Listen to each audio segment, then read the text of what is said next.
Hey everybody, how's it going? Hey. Good. Glad to hear it. Close, right? We're close. We're very close to the end. Like light at the end of the tunnel. Close? No. Yes. It's night outside the tunnel. There's no light. That's right. Yeah. The tunnel just keeps getting darker and darker and darker. Oh, there's a light. No, the light's a train. No, that's no good. A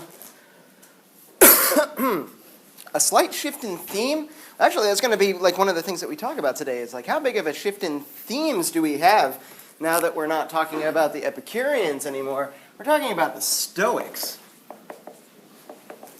Stoicism, and we're going to be talking specifically about Epictetus. Epictetus. Not to be confused with Epicurus, right? Very, very similar names. Perhaps very similar philosophies. That's going to be one of the things that we try to wrestle out today. Big shift in time, though, from where we have been to where we're going to be talking about today, and that's the reason for the timeline and some of the maps that we've got going on here. Stoicism doesn't start with Epictetus. Stoicism is something that starts up much earlier. The name itself. Did you guys catch this in the reading at all? Where does the name Stoicism come from? Have you heard of this kind of philosophical approach before, Stoicism? What does it mean to you?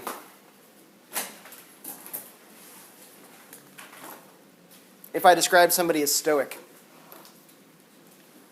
Sure, Omar. I think for me, not general like philosophical Stoicism is just like that they are when it comes to like they know that the world around them, like they don't have control of like all the world around them, but they have control of how they can react to it. There's something about control, right? Yeah. And so they make sure that they don't react like for example like too happily or like too like desperate like. Yeah, somebody who's stoic they seem to be kind of reserved, like emotionally reserved. Yeah, Stanton. Like detached. Detached, yeah. Yeah, that's kind of the same thing as emotionally reserved. Maybe something about control as well. Something about self-control. I don't know about you guys. I always think of my father when I think of a stoic person. Am I the only one here who has a stoic father? Your father gave you the Enchiridion or Discourses? It's like the art of living, I think is what it was called. It's kind of like his, yeah. Of his sayings, right? Similar to the Enchiridion, right? Which is what we're dealing with here today. Enchiridion, sometimes known as the handbook.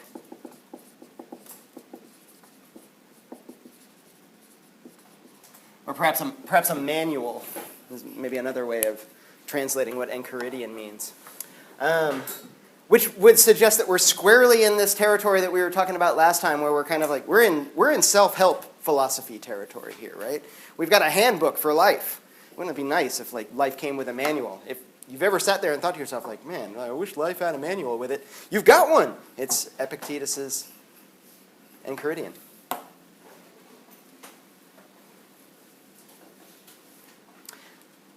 When I was in high school and applying to colleges, I remember the day that I got the letter in the mail. I got into the college that I really, really wanted to get into.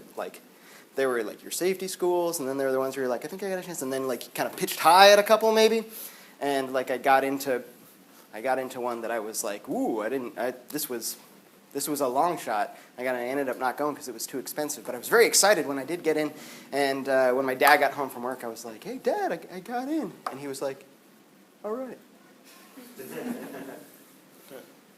Stoic man. The name Stoicism comes from Stoa Poikile, this place in the Agora. We talked a little bit about this last time. I gave you kind of a little bit of a map of Athens. This is something that's important. After Socrates' death, we get a whole kind of explosion of different philosophical schools all over Athens. The most famousest and obvious of those is Plato's Academy, which is out here up the northwest side, right outside the gate. And the Panathenian Road, just between the city walls and the academy, Out here we have Epicurus' garden. We talked about Epicurus and the Epicureans last time. Aristotle's school, the Lyceum, out here. The Acropolis, where the Parthenon is. Up here, and the Acropolis literally means high city, right? It's a big kind of a plateau in the middle of the city. Whole bunch of temples, and including the Parthenon up here. And then we have the common space, the marketplace, the agora. And in the agora was a particular, I guess it was called the Stoa Poikile, the painted porch, literally. If you look at it, it doesn't look so much like a porch the way that maybe we might think of it in North Carolina. It's more like maybe an arcade is the architectural word that we would use. Whole bunch of columns, open space, and this is where the early Stoics gathered, talked, developed their theories. We've got a couple of figures in these early Greek Athenian Stoics, not Athenian by birth, but Athenian eventually because they moved to Athens and did all this stuff. We have folks, probably the founding father of Stoicism is Zeno of Citium. Not to be confused with Zeno of Elea, who we read and studied earlier. So Zeno of Citium, who was obviously from Citium. Who else do we have? We have figures like Cleanthes, who was one of Zeno's students. Chrysippus. These are our Greek Stoics, the early Stoics. And they developed an ethics that's very similar to the one that Epictetus is going to be unfolding for us. In addition to this, in these early Stoics, we see a little more of a development of some metaphysical / physical sort of principles. They have a certain cosmological approach that grounds the Stoic ethic that is going to come out of it. We saw something kind of similar when we were looking at Epicurus as well. There was some talk of Democritus's atomism, and that this is stuff that Epicurus believed, and we talked about whether or not does this support the Epicurean ethical philosophy. Does it kind of create a gap where we're kind of wondering, like, how can you get to any ethics if you have a somewhat deterministic, or even determinism mixed in with a little indeterminism? What we get from the Stoics is a little bit of an explanation of how it is, particularly these early Stoics, of how it is that we could have an actual ethics that comes from a deterministic metaphysics. This is one of the big principles, big metaphysical and cosmological principles for these early Stoics, was that the world is completely deterministic. And we should think of it as a whole, like a whole that, like, where all of the parts are kind of necessarily linked and unfolding in a certain way that is unavoidable. This isn't a completely foreign idea. I'm sure all of us have sat up late at night and thought about this. Like, if the world follows just kind of physical principles, right? If it follows natural laws, then there doesn't seem to be a whole lot of room for freedom. And actually, that constraining of freedom that we see in a deterministic worldview is what kind of creates this boundary, or this framework for this little space of freedom that the Stoics want to carve out, which is to say, look at all the things that you just have no control over, that, like, you can't help. They are necessary. They are of natural necessity. They can't be helped, and you can't stop them or change them. The one thing that you can have any control over is in here. This is the only thing you can control, what's going on in your own mind. So if there's any freedom to be had at all, if there are any choices to be had at all, we turn inward. This is a big, big part of Stoicism, is this inward turn to try to control what you can, which is your own mind. These guys hung out here. That's why they got called the Stoics. This is all late 4th century. This is like all of this stuff. Epicurus, Plato in the Academy, Aristotle in the Lyceum. All this stuff is going on in the mid to late 4th century BCE. As we kind of go on, Greece starts to decline a little bit. Somewhere around, I don't know. I don't want to get this wrong.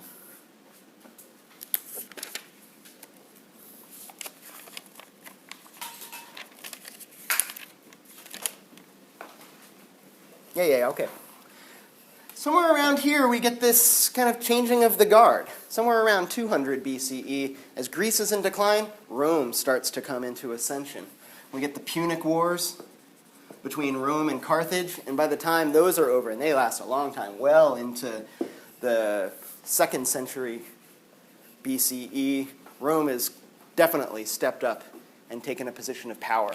A position of power that, like, Greece never really quite had. Athens had quite a bit of control over the Peloponnese and, like, all, some of Asia Minor, a lot of colonies all over the place, but just didn't seem to have the means to manage it. Alexander conquered, like, well into Asia Minor, but when he died, it all kind of collapsed. What Rome managed to put together was an empire, and it held for quite some time, well into the 4th century of the Common Era. Rome comes into ascension.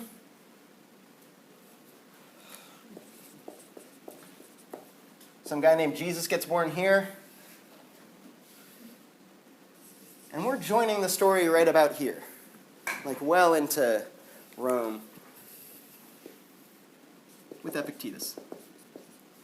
Shortly after Epictetus, we're going to talk about Marcus Aurelius. That's going to be our next meeting, another Stoic.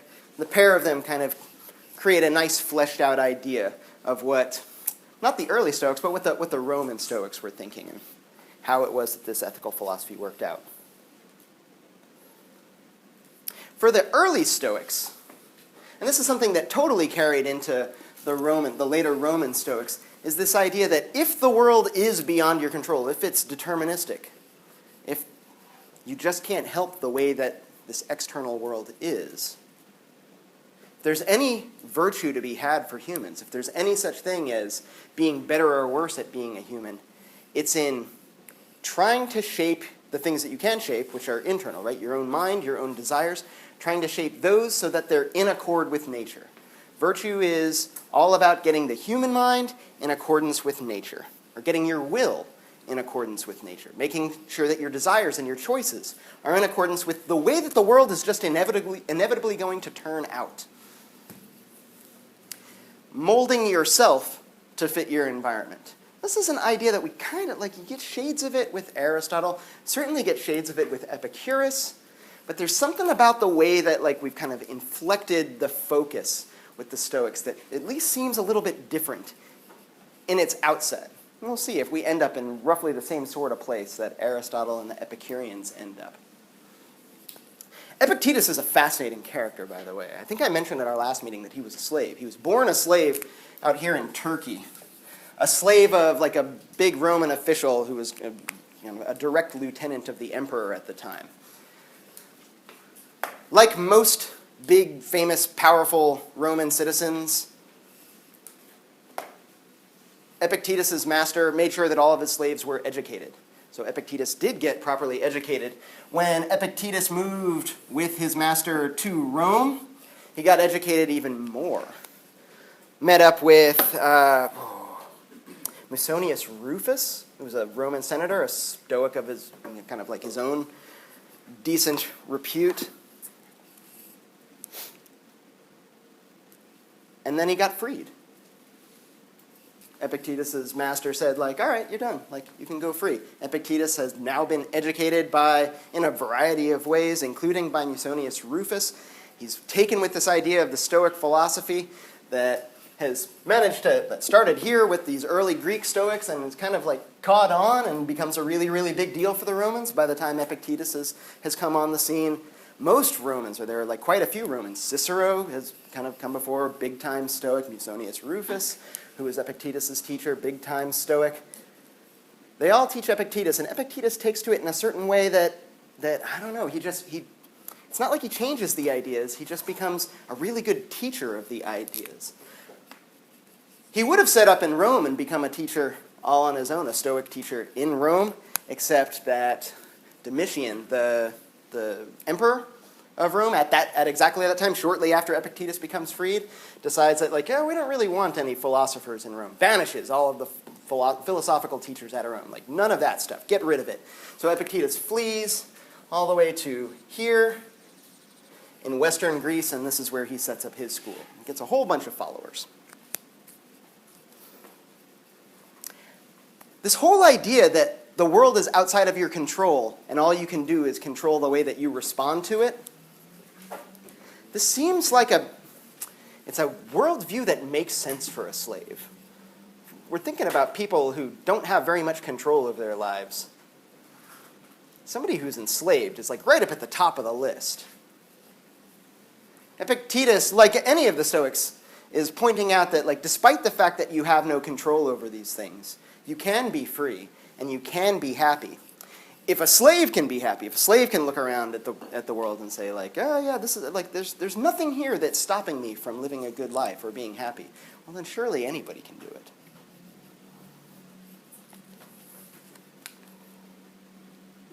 There's a story about Epictetus. It's not clear if it's a true story. It's definitely, most people in their accounts of Epictetus said that he walked with a limp, he had kind of a lame leg. Was that mentioned in your book at all?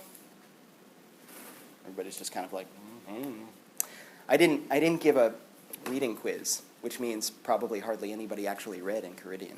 Is that what's going on? Again, blank looks. All right. What was I talking about? Oh, yeah. He had a limp, a lame leg. It's not really clear how he got that limp, but one of the stories is that while he was a slave, somebody broke his leg. Kind of grabbed him and was twisting the leg, kind of like pulling it back, and Epictetus looked at the guy who had his leg and was like about to break it. You can think of like somebody like grabs your arm and is like pulling it or something like that. Same thing going on with Epictetus's leg.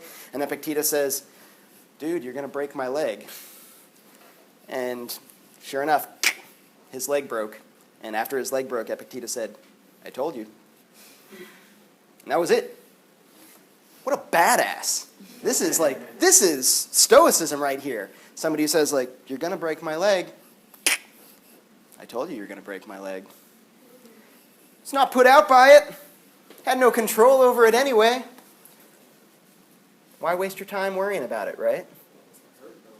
Must have hurt, I suppose, but I mean, you have no control over whether it hurts or not either, so, I mean, it certainly hurts, but as we're going to see, Epictetus and other Stoics are going to say, like, sure, like this impression that you get, this painful impression from your body saying, like, my leg is hurting, that's one thing. You have no control over that.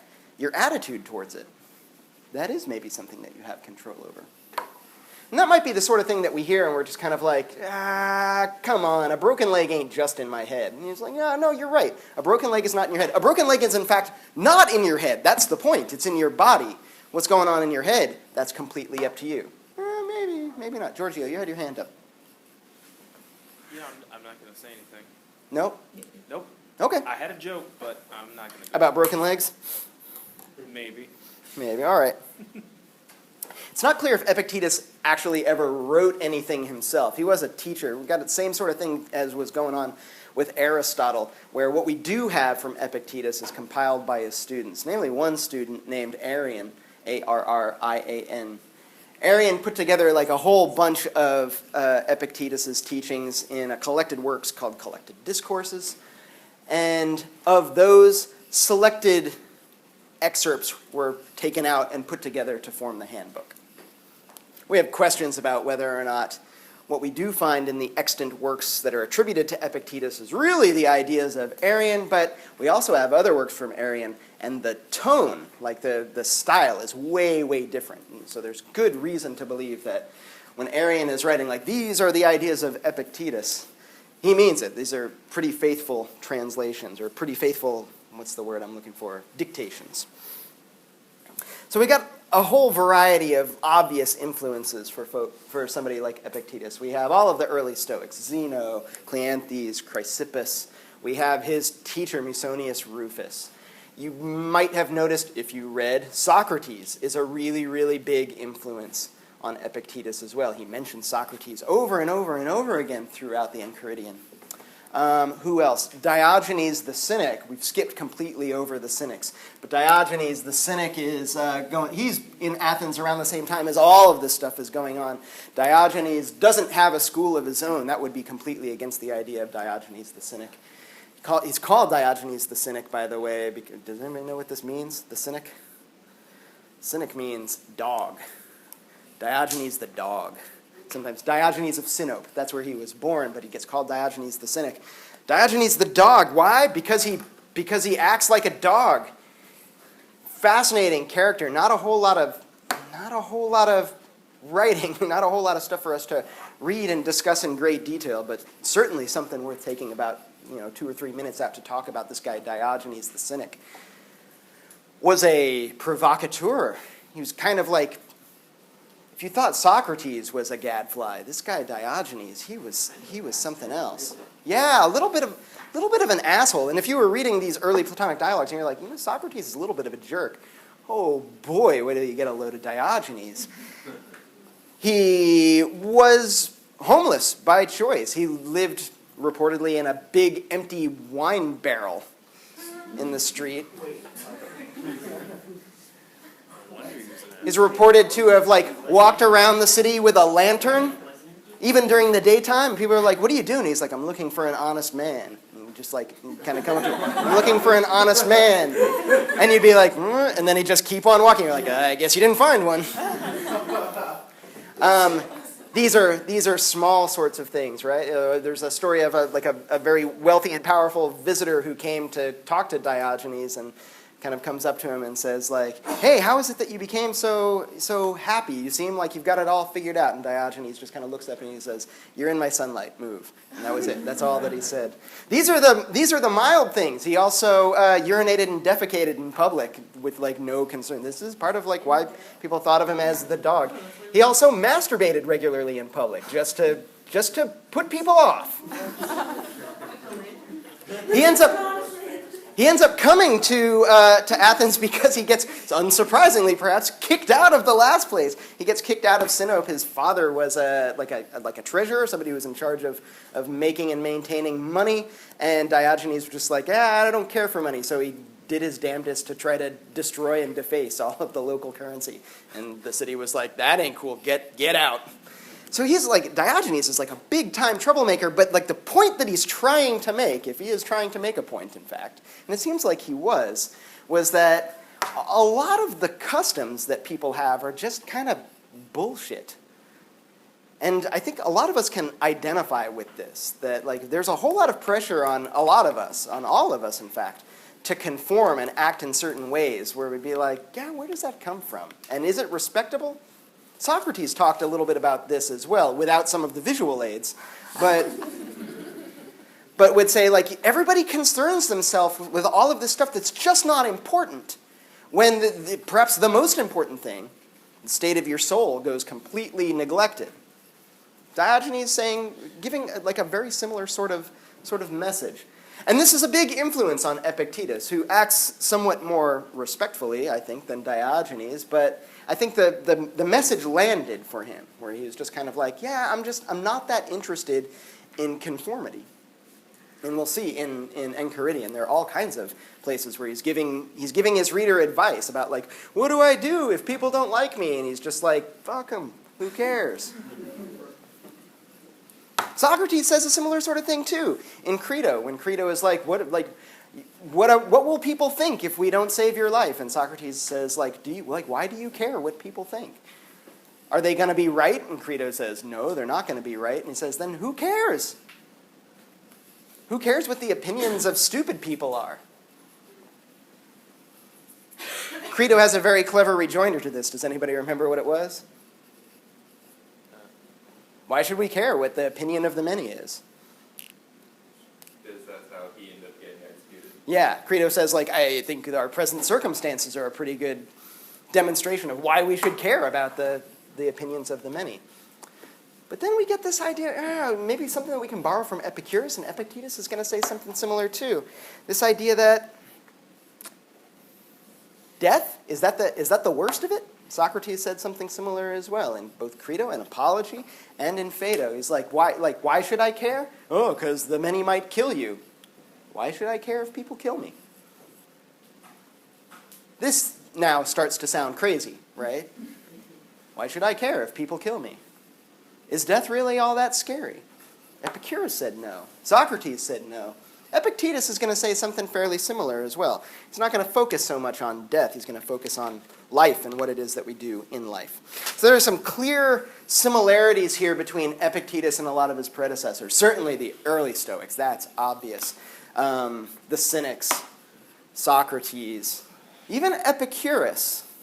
Although Epicurus's hedonism is something that Epictetus takes great pains to say, like, yeah, that's not okay. The pursuit of pleasure is not, that we've just got like the wrong starting point there.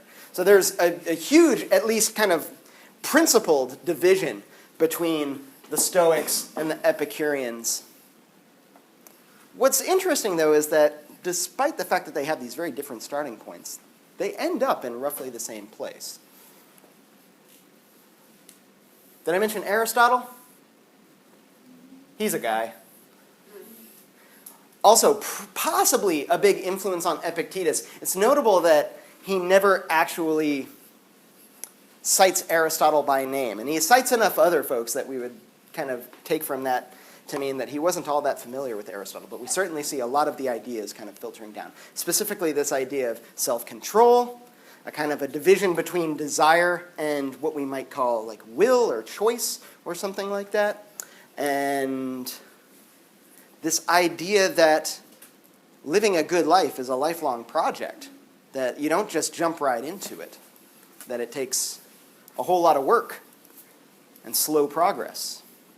This was something that was really, really big for Aristotle in his Nicomachean Ethics. Books 2 and books 3 are like, you can find a whole lot of stuff that when you read Epictetus, you'll say to yourself, like, yeah, I see a lot of Aristotle going on in there. Maybe not a direct influence, but certainly an indirect influence. If we're wondering what the difference between the Stoic outlook and the Epicurean outlook is, we can start with this. The Epicureans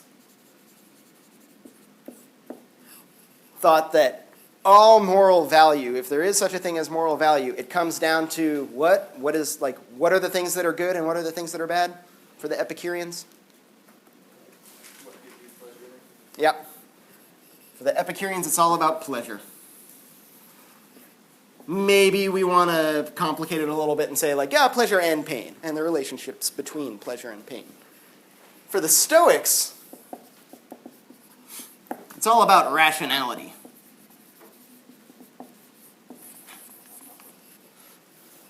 This is familiar territory as well. Plato was big on rationality. Heraclitus was big on rationality. The Eleatics were big, like most philosophers are really, really big on rationality. For the Stoics, this is their starting point. It's one thing to talk about the empirical impressions that you get from the world. It's another thing to talk about how it is that we interpret them. And this is the direction that the Stoics take this idea of rationality. So there's this difference between the impressions and our interpretation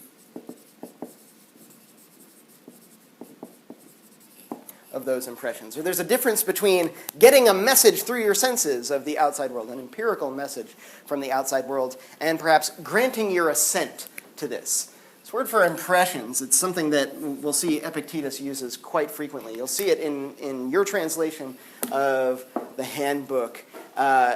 Translated as the word impression, the Greek word here is phantasia. So we have this like world of fantasia, the impressions, the seeming, right? The way that things seem. And then from that seeming, which you have no control over, right? Do you have any control over the impressions that you get from the outside world? No, it's like what you make of it. Yeah, what you make of them, right? Your interpretation, or what you make of them. That's where rationality comes in. Or what you do with these impressions.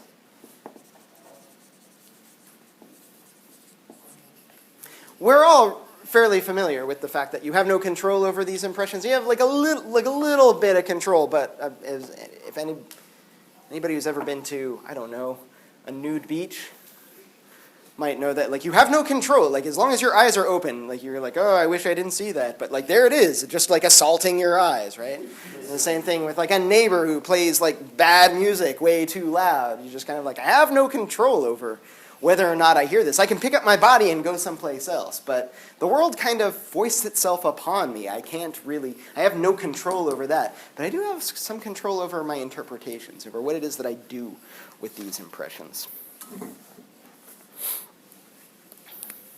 We have this idea of a divine natural order, which I had already mentioned as this kind of deterministic thing.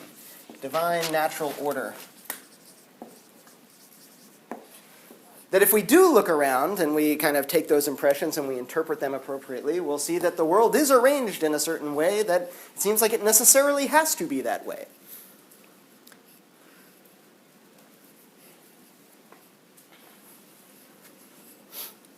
And as I mentioned before, even back to the early Stoics, this idea that virtue involves squaring your will with the natural order ends up being key to the Stoic ethic. You guys have your books with you? Let's check out chapter 8 here in Enchiridion. We call them chapters. Some of these chapters are only one sentence long. Chapter 8 says, do not demand that things should happen just as you wish, but wish them to happen just as they do, and all will be well.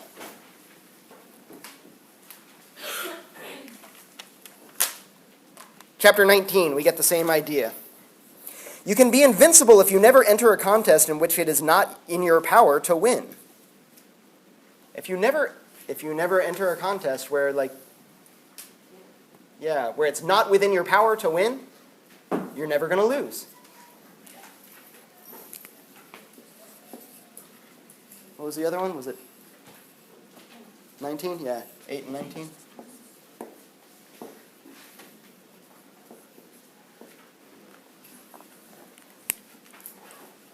Big, huge ideas. In addition to this idea of rationality is the starting point, this difference between the impressions of the world and the way that we interpret them, or the way that we make sense of them, or what we do with them, in addition to this idea of a natural order, where virtue involves squaring your will with that natural order, we have now this idea of a will or volition, which I will talk about in just a moment after I field Gretchen's question. Yeah. So for the divine natural order thing, is that kind of lowering your expectations? Don't set them too high so then you'll be disappointed? Yeah. Kind of thing. Yeah, sure. Yeah, and I don't know why we would think of it as lowering your expectations. Maybe In fact, making them even with reality. Yeah, so consider this, for example. What would you like the answer to be? How should I finish this? 2 plus 2 equals... Does it make sense to talk about what you would like the answer to be? If I looked at this and I was like, 2 plus 2 equals 4, I wanted it to be 5. Does it make any sense at all to wish that 2 plus 2 was something other than 4? If you need 5 something and you only had 4. What's that? If you need 5 something and you only had 4. Yeah, I might say to myself, I wish I had 5, and we would say something like, but you only have 2 plus 2. I'd be like, yeah, but I wish 2 plus... I could say that I wish I had more than 4, perhaps. And we'll see that, even that, the Stoics are going to say, get off it. But if I see that I have 2 things, and then I have another 2 things, and I'm like, oh, when I put them together, I hope it becomes 5, does this just seem like a completely insane, completely irrational thing to do? That's a very simple version of this. We can see that maybe it starts to look a little more complicated if I have something more complicated. For example, if I say, 9 factorial, what do you want the answer to be? Very large number. It's going to be a very large... Is there anybody who's really... I wish I had prepared something about this beforehand. Is there anybody who can do this one in their head? Is it the one where it's 1, 2, 3, 4? Yeah, it's 1 times 2 times 3 times 4 times 5. What is it? 362,888. Is it good? Oh, That last eight's a 0. good, because that's what I wanted it to be. Or does this make any sense, right? To have any opinions about, or desires or aversions to what the answers to these mathematical formulae may be. This one seems a little bit more obscured. It's not as obviously ridiculous to have a preference over what the answer is, here, but it's clearly equally absurd, right? Why would the world be, and anything about the world, be any different? Particularly if we think that the events of the world, external to us at least, the things that we have no control over, unfold according to some kind of natural necessity. Could you say something like, I wish I didn't... I wish I didn't have to sleep so much in order to function. Have you ever wished that? Is that really any different than wishing that 2 plus 2 was not 4? I mean, but you can change that. If you wish You for can't 10, really change whether or not you need to sleep in order to function properly, though, right? I mean, you can like drink a bunch of beer and drinks and not sleep. You probably won't function properly. You might get to like some sort of approximation, but if you don't sleep, no matter how much coffee you drink, no matter how much yerba mate you drink, no matter how much speed you do, you will stop functioning properly after a certain amount of time. And you could, I suppose, wish or desire that things were otherwise, but it makes no more sense to have any kind of desires or aversions about that sort of thing than it would to have any desires or aversions about what the sum of 2 and 2 are. Yeah, What Gretchen. about something like, does he talk about that for everything? Because if you had like... Everything that's outside of your power. Oh, okay. Everything that's outside of your power, it's not just, and this is the reason why I kind of brought this up was that you suggested, it's about lowering your expectations. I suppose it's about making your expectations accurate, right? It's about not having expectations about things, not having desires about things or aversions about things that you just have no control over, like this, like whether or not you have to sleep in order to function, like whether or not you get the job, like whether or not you get the grade you want, like whether or not she likes you or he likes you, or any of that stuff. None of that stuff is up to you. And it's just rational to not care about it if it's outside of your power. This is a tough sell, because we really want to care about it. That one seems, obviously, like, you'd have to be crazy. You'd have to be irrational to have any kind of opinion about whether it's good or bad that 2 plus 2 equals 4. And what Epictetus is suggesting is that like anything that's outside of your power is really the same way. We get this idea of like will and volition on the board real quick, and then we can start to kind of unfold the finer details of what's going on here. So with will, we get this idea, the Greek word that's being used, and I wish I could remember. I think will is the word that gets used in the translation that we're reading. Sometimes volition is the word that gets used. Sometimes choice is the word that gets used. But the word is proairesis. I'm not sure if we highlighted this Greek term when we were reading Aristotle, but Aristotle uses this word proairesis as well. And in fact, it's a little bit of a technical term for Aristotle. This is another one of these reasons why we might say, like, Aristotle seems to have been an influence on Epictetus. The fact that he doesn't cite him means that maybe it was an indirect influence, but just the use of the term proairesis alone seems to indicate a little bit of an inheritance from Aristotle. And it's notable that this is very, very different than desire or aversion. Aristotle makes this distinction too. There's that which is ekousin, and then there's proairesis. There are the things that I desire. That's outside of my control. But my will or choice, that's within my control. Desire, if I think of something, if I think of desire or aversion as something that's bodily, we're making this distinction between like this message that I get from my body that says, hey, your leg is broken, that hurts. Hey, your hand's in the fire, that hurts. Hey, there's ice cream in your mouth, that's nice, I like that. These messages, these impressions, and what I do with them, there's a distinction to be made. It's the distinction between will or volition or choice and these other things that are bodily desire that are outside of my control. Giorgio. Do Stoics function off of any emotions at all? Because everything they seem to do seems robotic, logical.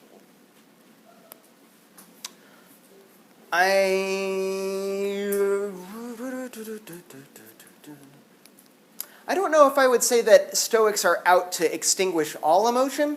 They're out to extinguish all of those emotions that get in the way of being rational, that get in the way of being happy or being virtuous, right?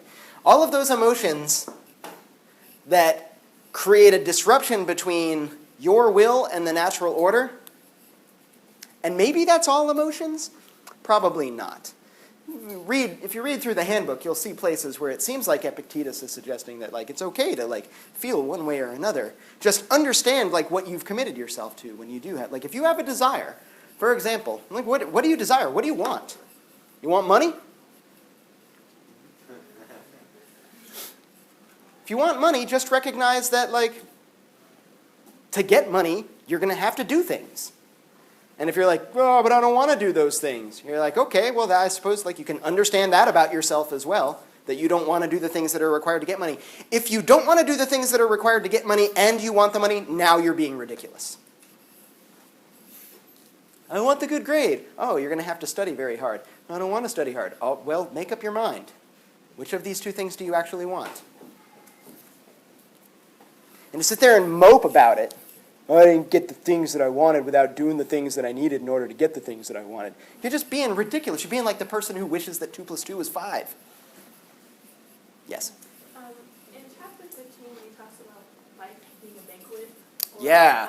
It's kind of a cool, it's one of a couple of different metaphors that he uses, right? Yeah, when he says that if the things are put before you, but you have no regard for them, you'll rule with the gods and consider the gods. Is he talking about desire there, like? Yeah. So, for example, have you ever been this? My family likes to do dim sum sometimes. Like when my dad's side of the family all gets together, they're like, let's go for dim sum. And I personally don't like it for a variety of reasons. One, it's hard to get vegetarian food at dim sum. Another, and if anybody's not familiar with this, it's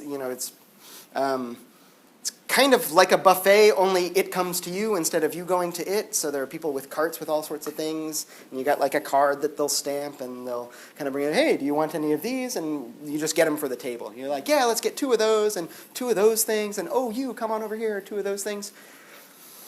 Whenever I go with my family to get dim sum, my grandfather's been watching these lectures online, by the way, too, so sorry, Pops. I don't like the dim sum stuff. It's because it feels like the whole table's fighting over like what we're like. Everybody's like, there's food, there's plenty of food on the table, and everybody's looking around like, ooh, what? Like, ooh, I want some of that. Ooh, I want some of that. This is a terrible attitude to have at a banquet. There's food right in front of you, eat it. If it comes by you and somebody offers it to you, take it. If you're sitting there being like, ooh, I want some of that. I want some. No, this is bad. This is no good.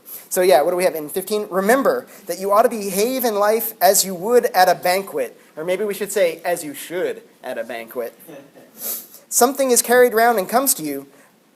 Reach out and take a modest portion. Don't take all of it.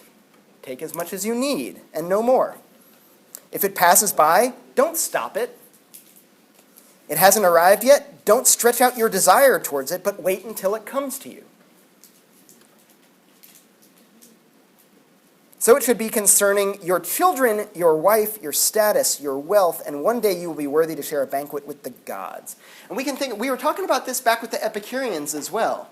If the gods see the world exactly, do you imagine like if the gods are happy, it's because they want for nothing. Be like this. Be the sort of person that wants for nothing.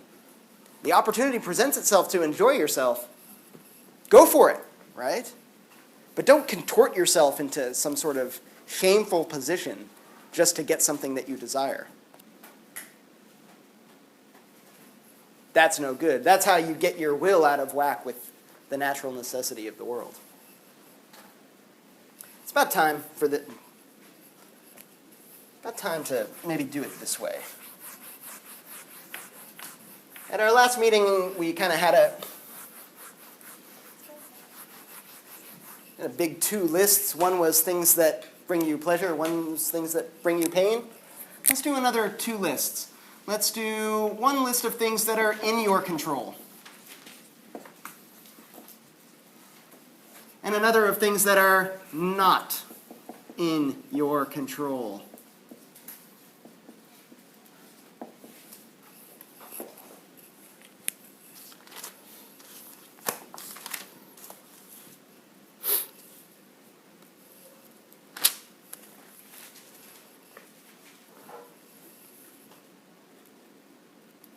This is where you guys chime in. The epemin and the uk epemin. What are the things that go here? Andrew? Taking you control how much effort you put into something. Yeah. Your own effort, right? Yeah. You can totally control that. Francesca. How do we react to something? Reactions? O'Neill? I was just gonna say emotional response. Emotional responses? But that could be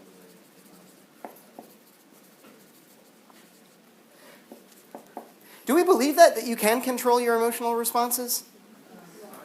I was gonna say, you can control how you acknowledge your emotions. And that would be the response. So yeah, is that maybe this is the ambiguity here, right? Because we have this other thing over here that we've already mentioned, right? Which is impressions. There are the impressions, and then there's what we do with the impressions, how we interpret them. And there's this question about what do we mean when we say emotional responses? Is it just a feeling that seems to just kind of happen to me? Yeah.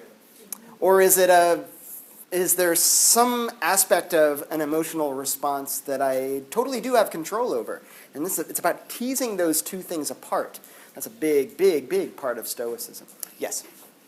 Wouldn't there be one total liberation of the feeling? Like if someone passes away and actually you would be sad, but it's kind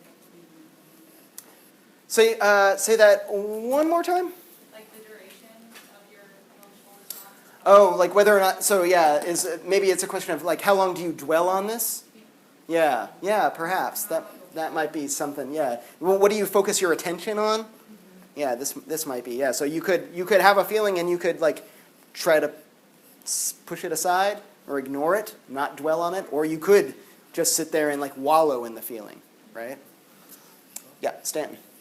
Kind of going back to the story about the leg being broken, you don't really have, I don't know how much control you really have over exactly how much you feel emotions, but that would be, that's, the emotion isn't in your control, your response to the emotion is within your control. Yeah, that seems to be what it's all about, right? Yeah, so the emotion might not be, that's part of impressions, Yeah, but your response to the emotion, right. is that what we mean by emotional response? That's what That's what we mean? Okay. Fair enough. Anything else? Things that are within your control. Yes, Will. Well, we're still looking for something new that I can, but we're still talking about emotional responses. I heard someone describe once as thinking of your mind as a room, and then knocking at the door is an emotion. You can let it in. And you can let it in and look at it and talk about it, and then it can go, or you can let it in and it can mess up the room and throw things over. Yeah, I like that metaphor. Just in case the microphone didn't pick it up. Yeah, it's think of your mind as a room. Is that what it was? Your mind as a room and the emotion is knocking at the door. You can open the door and let it in or not, right? You can look through the people and be like, I see you, anger. You stay out there. Is this wishful thinking? Is this something you can actually do? And it might take a little bit of training, too. It might take a little bit of shaping the way that you view things, right? A lot of it might have to do with being really keenly aware of those things that are in your control and those things that are not in your control. Let's jump over real quick to things that are not in your control. What is not in your control? Yeah, other people. All right, sure. Other people. That's a big one, right? Other people are not in your control. You are in your control. Other people, not so much.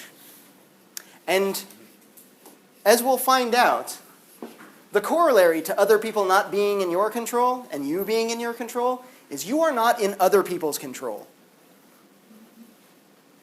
Even a slave can say this. Yeah. Oh, never mind. I was going to say something else. What other people do to you? Enslaving people and making a dark Jedi race, and then they would be in your control. Yeah, so you could try to, you could try to engage in certain kind of mind control, but only if people let you? This is an interesting sort of thing, right? Sometimes, folks, this is usually day one of my critical thinking class is we jump into this question, people say everybody's got a right to their own opinion. I'm like, what does that mean, everybody's got a right to their own opinion? Do you mean that I can't make you believe something if you don't want to believe it? And then we talk a little bit about is that possible at all? I might be able to intimidate or threaten you into saying certain things, but can I get you to believe those things? We had that 2 + 2 = 4, 2 + 2 = 5. This is in 1984, right? This question of like, can you brainwash somebody into thinking that 2 + 2 = 5? You could certainly threaten them into saying it. Could you get them to believe it Waterboard. if they didn't want to? Torture. You made them say it long enough that they forgot why they said it to begin with. Yeah, perhaps. Yeah, I'm not sure. This is something that, like, it pops up in fiction, sometimes science fiction. There's a great episode of Star Trek: The Next Generation. Picard saying, what is it, there are 3 lights or something like that? Am I the only one? No? All right, fine. Do a little YouTube search on there are 3 lights. And it's about a brainwashing thing. But I'm not sure like how possible a lot of this stuff is. Certainly in ordinary circumstances, without the employment of like, you know, apparatus to keep your eyes open and then like showing horrible videos or something like that. Yeah, Clockwork Orange style stuff. Without that, or the use of certain sorts of drugs, or like, unless you like really set out to try to brainwash somebody, you can influence folks in lots of ways, I suppose, but you can't change the way they think. Not if they don't want you to. You can't change their beliefs. Not if they put up a fight. Yeah. Oh, well, I actually just saw the counter, but I was thinking like maybe possibly trick future generations. But the thing is, I guess you wouldn't be changing their belief, you'd just be saying you believe. Sure. So Right. that's Yeah. not hard anyway. Yeah. Yeah. We can say the same thing about indoctrination, right? If you catch somebody young enough, maybe you can control their mind. Maybe. Maybe. We also like to think, and I'm not sure exactly how much trust we should put in what the Stoics seem to think about. It seems like they're requiring this idea that, like, this is an impregnable fortress, right? Like, nobody else can get in here but me. They can do all sorts of stuff to this. My body. My body is not in my control. Not fully, at least. Like, I can do this. But, like, I can't control my genetics, right? I can't make myself taller. I'm just, like, I've got the body that I've got. I could go exercise, yeah, sure, but I can't exercise to the point where, like, I have complete control. My body resists my will in all sorts of ways. I want to jump 20 feet. You can't. Your body won't let you. There are all kinds of other bodily functions that, like, we all find out one day, like, you don't really have that much control over them. That little fart that slips out in the middle of a quiet exam. It's like, ooh, I didn't have any control. And then, you know, your wife is like, you totally have control over it. And you're like, I don't. Yes? So you said that you can't change people's thoughts if they're not willing, like if they're not willing to do that. But what about If they don't let you, right? Right, Yeah. but what if they're not unwilling? What if they just don't know? What if they're just, yeah, what if they What just, if they think like they think that they changed their thoughts to something else when really it was you, yeah. Then I think what Epictetus would say about this is they let you control their mind, they didn't know. which is to say that the same way that what limited control we do have over our bodies, you can give that over to somebody else, right? You can say, like, I'll let you control my body. It is in your control to a certain extent. If you take that control, if you give that up to somebody else, then Epictetus would say, like, then you did it. You allowed your mind to be controlled by somebody else. If you decide not to let it be controlled, then that's your choice. It's within your control in the sense that you could have this power if you wanted it.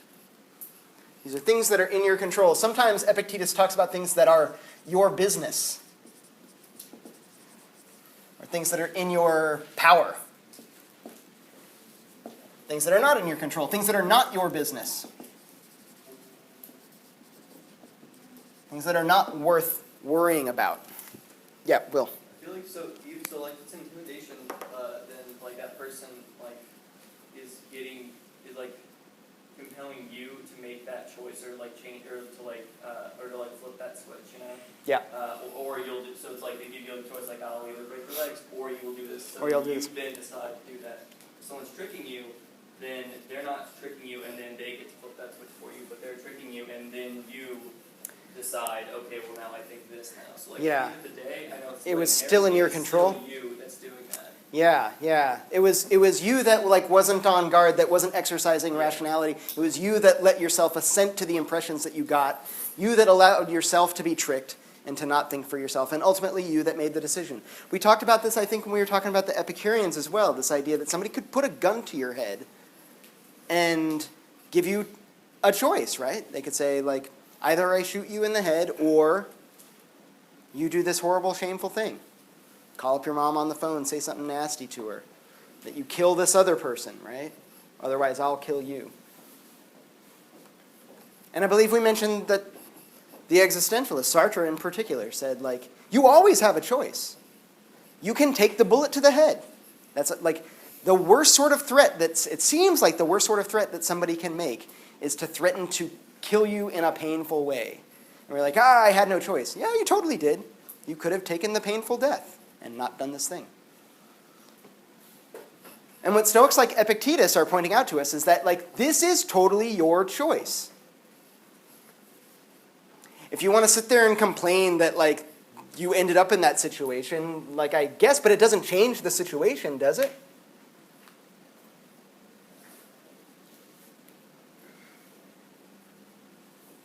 If you want to complain afterwards that you had to do this horrible, shameful thing, Epictetus would say, like, you didn't have to do it. You chose to do it. And if it was the better of the two options, why are you complaining? You took the better of the two options. If it wasn't the better of the two options, you should have chosen the other thing. A lot of times we end up in this kind of like lesser of two evils sort of scenarios, right? Where you just kind of like, it seems like all the choices suck. I'm trying to figure out which of them sucks the least. Epictetus will say, like, hey, you get to choose. Good news. You're free. And you're like, but I don't like the choices. Sorry. You have the choices. It makes no sense to wring your hands and be upset over the fact that you don't like the choices that are available to you. Those are the things that are it's amongst the things that are outside of your control. So the external world is beyond your control. Your reputation amongst other people is outside of your control. Your status in society, that's outside of your control. And if they are outside of your control, these are all morally neutral. They are what frequently Epictetus will be translated as saying, they are indifferent. There is no such thing as talking about whether or not they are good or bad if they are outside of your control. Just accept them. Of the things that are within your control, your effort, your reactions, your will, your assent to certain ideas, you might not be able to control the ideas that pop in your head, but you can control whether or not you believe that they're true. Bananas. How many of you are thinking of bananas right now? I did that to you. But you don't necessarily believe that, like, there are, like, if I said, there's a banana on the table, suddenly now you're thinking of like a banana on the table. But you don't have to assent to the idea that that banana is in fact on the table, right? Descartes will get into this in the fourth meditation, where he'll say, like, there's a huge difference between the ideas that pop into my head, which seemingly I don't have a whole lot of control over, especially because they're impressions that come from the outside world, and whether or not I assent to their truth. That I have complete control over. That's part of my infinite will, my infinitely free will.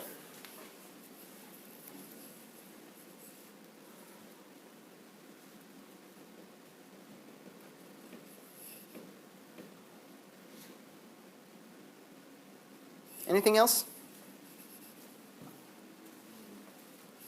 Things that are not in your control?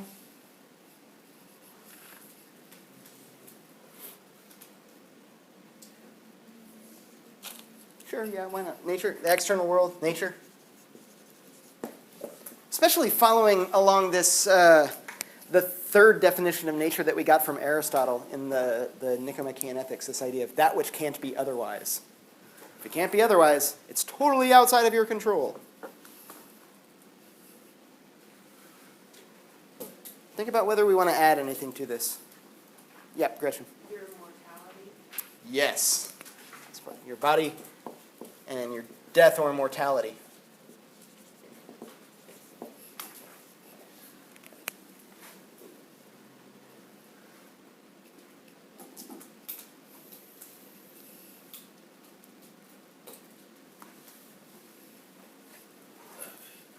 Situations, like so like certain situations we can be in, so just like the dynamic of the whole situation.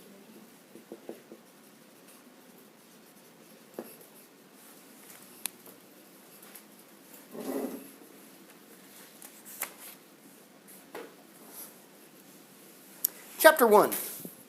On the one hand, there are things that are in our power, whereas other things are not in our power. In our power are opinion, impulse, desire, aversion, and in a word, whatever is our own doing. Things that are not in our power include our body, our possessions, our reputations, our status, and in a word, whatever is not our own doing. Chapter 2. Remember that on the one hand, desires command you to obtain what you long for, and on the other, aversions command you to avoid what you dislike.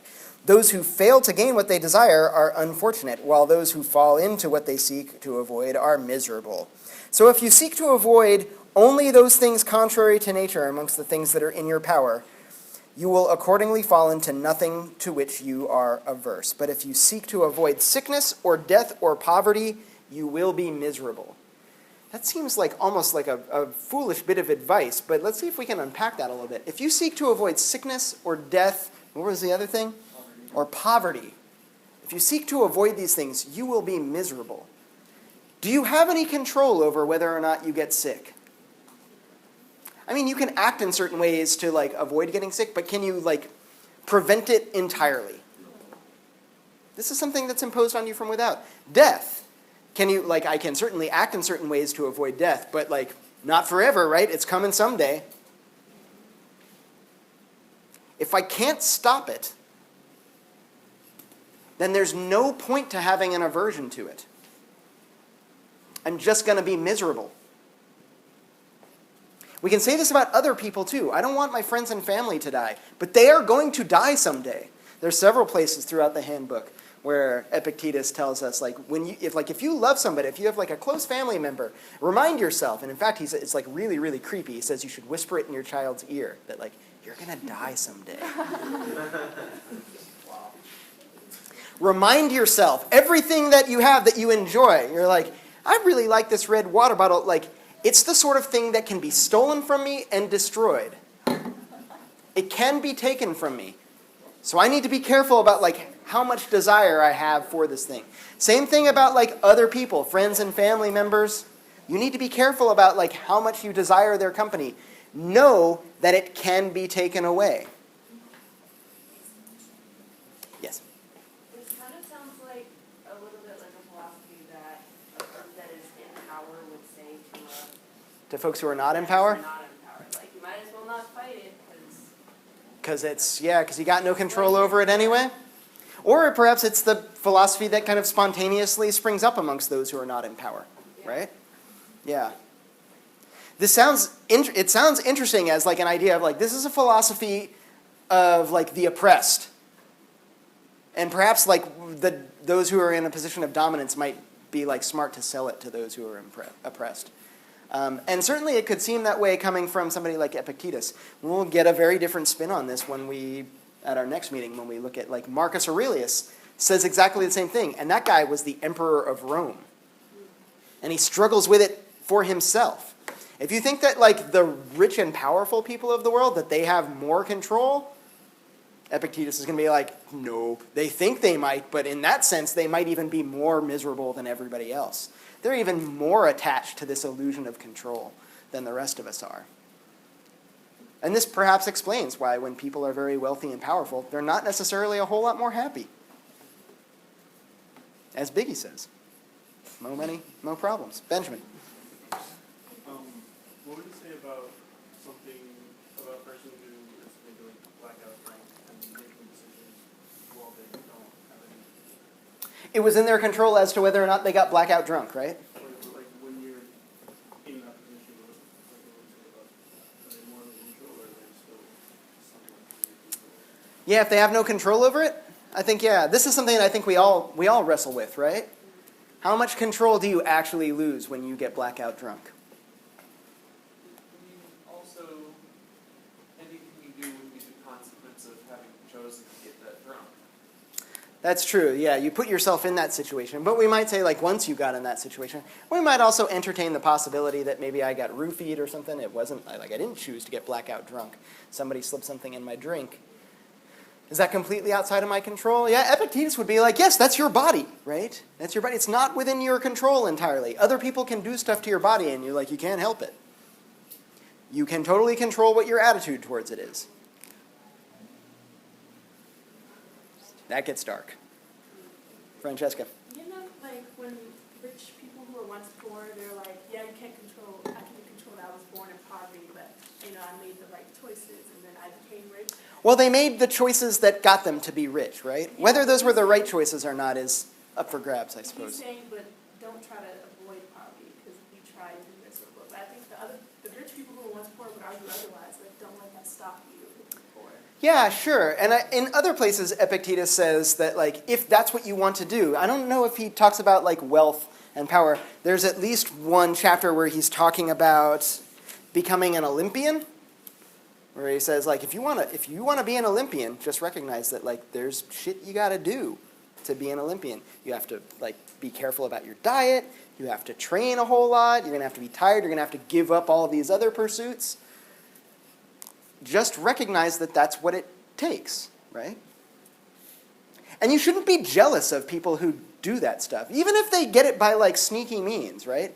There's another, following on that banquet metaphor, there was the banquet metaphor that you brought up in that chapter where he says you should live as if you're, like, at a banquet. There's another one where he talks about if somebody else gets invited to a banquet or honored at a banquet, but you don't be upset about it.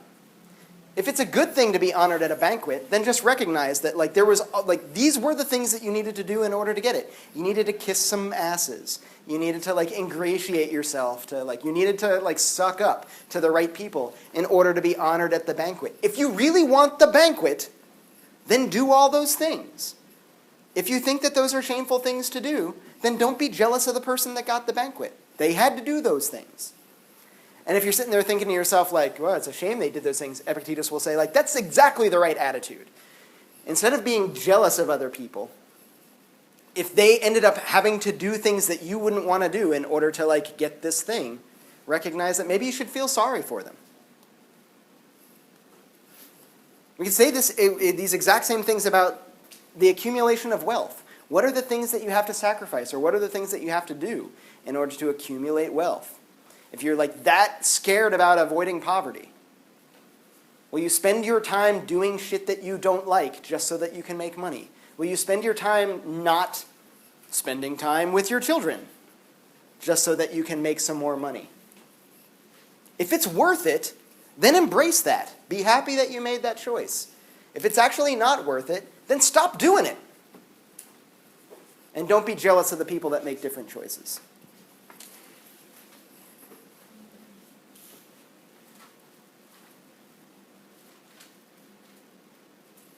How are we doing on time here?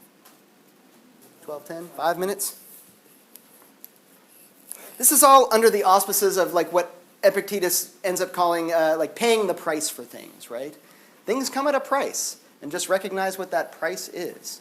And a big part of, like, understanding what the price that you have to pay for things is also understanding the nature of these things. Knowing what things are, knowing that they can be taken away from you, knowing that they're, like, they're not entirely within your control. Whether we're talking about material possessions, whether we're talking about other people. Know what the nature of these things are. Know what the price for getting them is. And if you can understand that and just accept that as something that's not in your control, something it's just part of the natural necessity of the world. And retreat back into this knowledge that, like, you have complete control over your effort, your reactions, your will, and your assent. Then every single choice that you make will be a free one. One that you can be proud of. Maybe one that you're not proud of, right? You look back and you're like, oh, I made the wrong decision. You're like, all right, well then I learned something. Next time I won't make that wrong decision. All of that stuff is within your control. The things that are not in your control, just forget about them. Let them go. What about relationships with other people? This seems to be a very inwardly focused philosophy. What about friends and friendship? We didn't get to talking about this with the Epicureans. What do the Epicureans think about friends and friendship? Good thing, bad thing? Yeah, like friends are like one of the best things is friends, right? We can think of like, well, why would we think that one of the best things is friends? The Epicurean said, here's all you need in order to be happy. You need a healthy body and friends. You need a healthy body and you need a peaceful mind. You need ataraxia, right? And then later on, like, oh, and you need friends. Is this separate or is it related? Do you need friends to help you keep a healthy body? I mean, there are all kinds of like unexpected stochastic events and vicissitudes in life. If you got friends, you might be able to weather the storm a little better, right? Like I ran into some bad luck, I lost some money. But my friends, they can float me until my next paycheck. I am on the verge of making a mistake. I'm on the verge of choosing something that is going to make me more unhappy than happy. Something that's going to bring more pain than pleasure. Good thing I got a friend over my shoulder that says, don't do that. Don't do that. You got friends that do this for you? That point out when you're about to make a mistake? Yes. Do you have friends that this is what you do for them? You say like, you're about to make a mistake here. This is one of the things that's valuable about friends. What about the Stoics? Is there any point in having friends? They're outside of your control. If you want a friend, then you're going to have to recognize that It's like a plate of food that comes by at a banquet. You're like, ooh, friend. Should I care about them? Apparently not. If you want to, right? You should recognize, like, what is it that caring for a friend brings, right? What is it and what do I risk? Am I going to be sad if they leave? Do I think it's worth it? Might be. It's a great movie, Eternal Sunshine of the Spotless Mind. Have you guys seen it? And one of the things that I love the most about this movie is what happens at the end, and I'm not going to say what it is for those who haven't seen it yet, but there's this moment where they're like, our two characters in a position where it's like, we're going to make a decision and we think we might get hurt, and they both say like, yeah, I think I'm going to do it anyway. Because it's worth it. Rachel. Okay, so I'm like struggling with friendships and relationships, how they're not in your control. Because to me, it seems like friendships and relationships are like 50% you, 50% them. So that would like, half of it is in your control and half of it is in their control. Yeah, but the half that's not in your control is like the thing that sometimes gets highlighted for us, right? I don't know how many of you have ever been through this experience, but if you've ever been through like a really, really bad, like what you thought was a great relationship and you were doing a lot of work. You were like, I'm going to make this work. I'm like, there are challenges, but like, damn it, like I ain't giving up. You'll know that that's not enough. You can't make a friendship or any kind of relationship work if the other person doesn't want to either, right? So it's not completely within your control, which is to say it's out of your control, right? Recognize that this is what you risk when you have friends. They could just stop being your friend. You have no control over that. They could die. You have no control over that.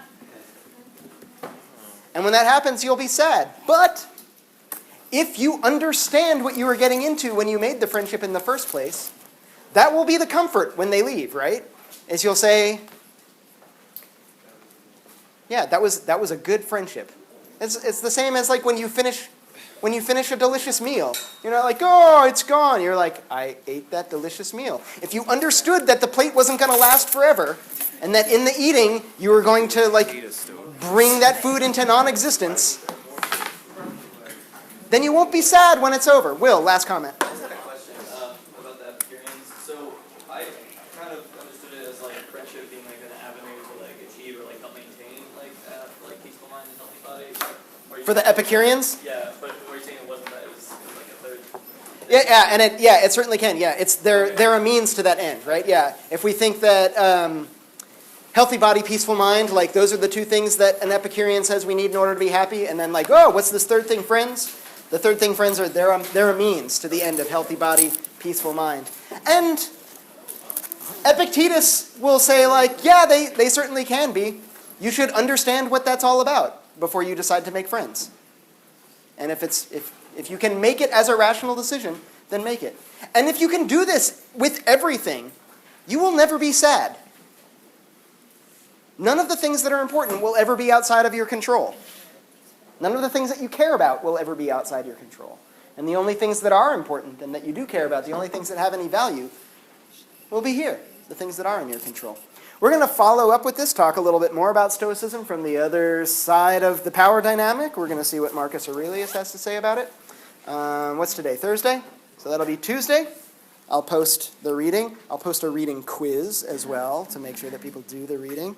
And I might even make that reading quiz about Epictetus as well. All right, I'll see you guys later.